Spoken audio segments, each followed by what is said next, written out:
Let's talk about how SAC 1 for Unit 3 works. First, let's look at the overall system for marking. So in terms of your marks,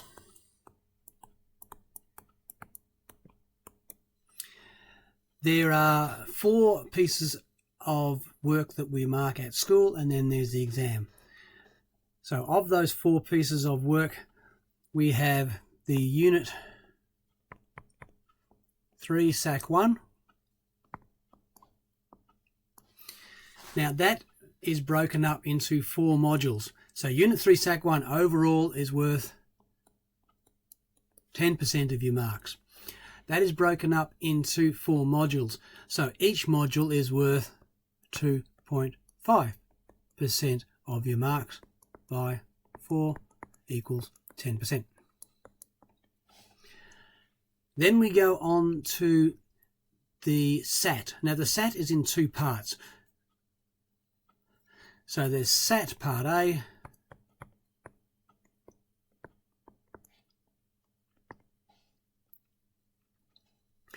which is basically analysis and design, if you think of your ADDE, and it is worth 15%. And it's sort of like Unit 3 SAC 2. Then there's SAT Part B,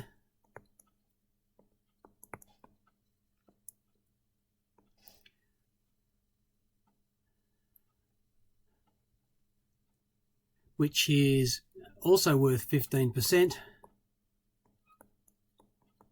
and it covers the last 2 stages of the problem-solving methodology. So it looks at development and evaluation. Then we finally end up with a final SAC for Unit 4, and that is worth 10%. If you add those all up, we've got 10%, 15%, 15%, and 10%. That's 50%. And the exam is also equal to 50%. That's how the marks are split up. Now, of course, there is all sorts of statistical moderation that's done with the exam against the SACs and all of that sort of stuff to jiggle it all around. But that's the basic principle of how this all works.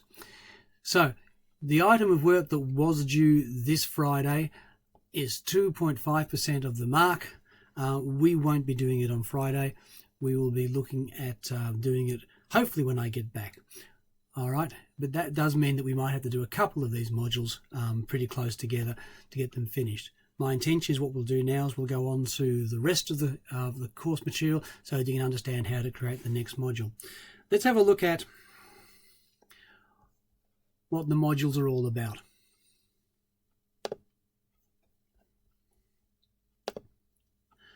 So you have a practice 1. So you have this practice 1, and what you will be given for the actual SAC module would be a Word document, which I will just basically print out, hand it to you and say, here's the problem. You can have a look at this one here. It actually was the one I used last year. It only involves data entry and validation. So only data entry and validation are part of what is going to be done. If you look further down, realize you have access to all of the year's work. Now, obviously, things in the future aren't necessarily going to happen exactly the same way as they did last year, but that'll give you a good idea. In terms of Module 2, you will need to use a data dictionary. I'll go back to that in a moment. Use a data dictionary, and this one will be involved in data storage and retrieval for a multi-dimensional array. So we need to learn those skills: how to store, how to retrieve, how to use multi-dimensional arrays, and also how to use a table. Now, you've done an exercise where you've created a table, you've looked at the HTML of a table to get an idea of what's inside there. So that's what the next module will be. So they're the next set of exercises we'll be doing. Then if you go further on, and there's Module 3. Module 3 will be learning about searching and sorting. So we'll work on how to create searching routines and sorting routines, and again using that on a on a multi-dimensional array. The other technique you have to know for that is writing up how to test. So you'll have to write up a test procedure, and you'll have to write up some test data and show me the test results for this one.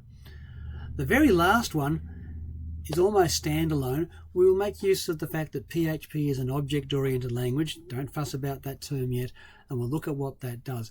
In truth, we probably won't use object-oriented coding for anything other than for you to understand it and to do this exercise. All right, very powerful, but we won't be using it, as it's probably not really appropriate to the sort of task that you will be doing. Let's go back and have a look at a data dictionary. Well, here's your data dictionary. So what sort of things are in a data dictionary? It's normally a table. It gives the variable name. So all the way down here are variable names. We'll look at each of those in a moment.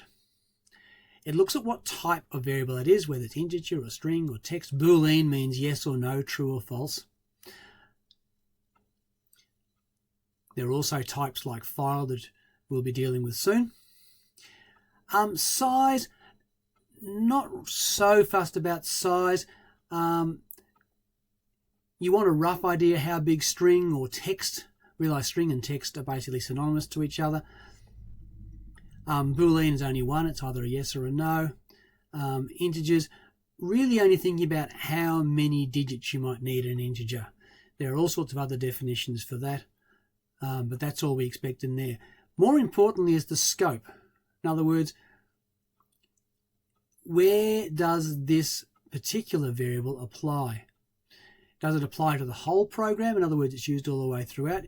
Really, in truth, the only variables that are global in scope are things like sessions, because they are carried from one page to another. Some variables are only valid inside a function. So in other words, once they're outside the function, they have no values at all. So we say the scope is a sort function, and we should say which page that sorts function, that particular function exists on. Some variables are only valid for a particular page. In fact, post variables we ought to say where it's from and where it goes to. So you post from a page to another page. So that one really should have two things in there to explain that. And over here is a description as what those variables all stand for. So a data dictionary, very, very simply, is a table that explains all of the variables used throughout your program. And yes, unfortunately, it is probably a duplication of some of the things you've already written in the comments within the program. But you need to write it out again in the data dictionary. All right, so what are the key things? The variable name, which should of course be Hungarian notation and camel case.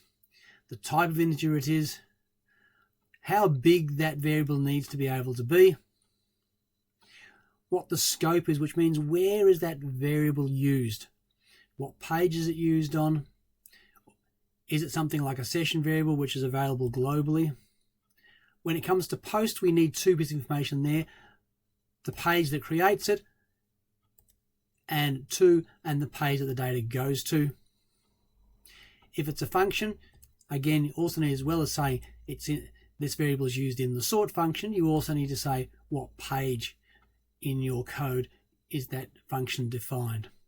I hope that explains what a data dictionary is. And just again, another note down the bottom here, text and string both mean the same thing. It's a group of characters one after the other. I hope that explains that. All right, so that's where we're going. The next video, we'll start talking about how we go and use files to store and retrieve data. Thank you very much.